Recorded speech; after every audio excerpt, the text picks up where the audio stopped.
રાજકોટ આંગણવાડીની મહિલાઓ દ્વારા પોતાની માંગણીને લઈને ધરણાનો વિરોધ પ્રદર્શનનો કાર્યક્રમ કરવામાં આવ્યો। આજે બીજો દિવસ। આવનારા દિવસોમાં અમારી માંગણી નહીં સ્વીકારે તો ઉગ્ર આંદોલન કરશું। હાઈકોર્ટના ચુકાદા પ્રમાણે સરકારને ધ્યાન દેવું જોઈ। વતન વધારા માટે જે કરવું પડે તે કરવા તૈયાર રહીશું। લડાઈના મેદાનમાં હારશું નહીં, થાકશું નહીં, અડીખમ ઊભા રહીશું। 5000 થી 10000માં અમારું ઘર પણ નથી ચાલતું। આટલી મોંઘવારીમાં કોનું ઘર ચાલે? સીએમ સાહેબ સાથે પણ બેઠક કરી હતી, તેનો પણ નિર્ણય ના આવ્યો। એના માટે ફરીવાર આંદોલન કરવા મજબૂર કર્યા છે। હવે જે અમારી યુનિયન નક્કી કરશે તે કરશું, બાકી સરકાર સામે ઝૂકશું નહીં। રિપોર્ટ પ્રવીણ મેર, રાજકોટ। મારું નામ સંગીતાબેન રાવલ છે। ગુજરાત આંગણવાડી કર્મચારી સંગઠનના સૌરાષ્ટ્ર ઝોન મહામંત્રી તરીકે હોદ્દેદાર છું। અમે 5 માર્ચથી ઓનલાઈન કામગીરી બંધ કરેલી હતી અને ઓફલાઈન બાળકોને પૂરક પોષણ ને તમામ કામ કરતા હતા, પરંતુ આજે અમારે ઓનલાઈન કામગીરી બંધ કરી એની સરકારને કોઈ અસર થઈ નથી। એટલે અમારે 18, 19 ને 20 આજે અમારો બીજો દિવસ છે। 3 દિવસ માટે અમારે ઓફલાઈન બંધ એટલે કે આંગણવાડીઓને તાળા મારીને મેદાનમાં આવવું પડ્યું છે।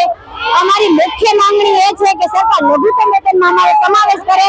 જે હાઈકોર્ટનો ચુકાદો છે કે વર્કરને 24800 અને હેલ્પરને 20300 મળવા જોઈએ, હાઈકોર્ટે મિનિમમ વેજીસમાં અમારો સમાવેશ કરેલો છે, તો સરકારે લાગુ કરે અને સારી ક્વોલિટીના મોબાઈલ આપે।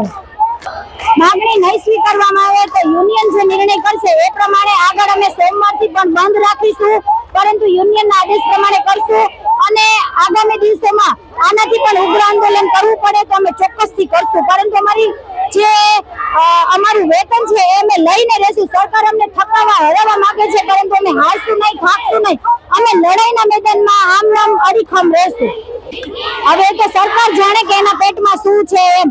બેઠક કઈ નથી બોલાવતા। છેલ્લે 2022માં જ્યારે કોર કમિટીની રચના થઈ ત્યારે બેઠક બોલાવવામાં આવી હતી, ત્યારે અમને વચન આપેલું કે અમે બજેટમાં સમાવેશ કરશું, મોબાઈલ આપશું, પરંતુ એક પણ પ્રકારનું વચન સરકારે પાલન કરેલું નથી। છેલ્લે 10 માર્ચે માનનીય ભૂપેન્દ્રભાઈ પટેલ મુખ્યમંત્રી સાથે અમારી બેઠક થઈ, એને પણ અમને આશ્વાસન આપેલું, પરંતુ આશ્વાસન આપીને કાંઈ કરેલું નથી। તો અમે પણ રજૂઆતો કરીને થાકી ગયા છીએ કે અમારી સામે જોવો અને વેતનમાં વધારો કરો। આપ વિચારી શકો છો કે આજની મોંઘવારી પ્રમાણે 10000 અને 5500માં કોનું ઘર ચાલે? દિવસે ને દિવસે મોંઘવારી વધે છે, પરંતુ વેતનમાં વધારો થતો નથી। તો સરકાર અમારી અરજ સાંભળે અને વેતનમાં વધારો કરે।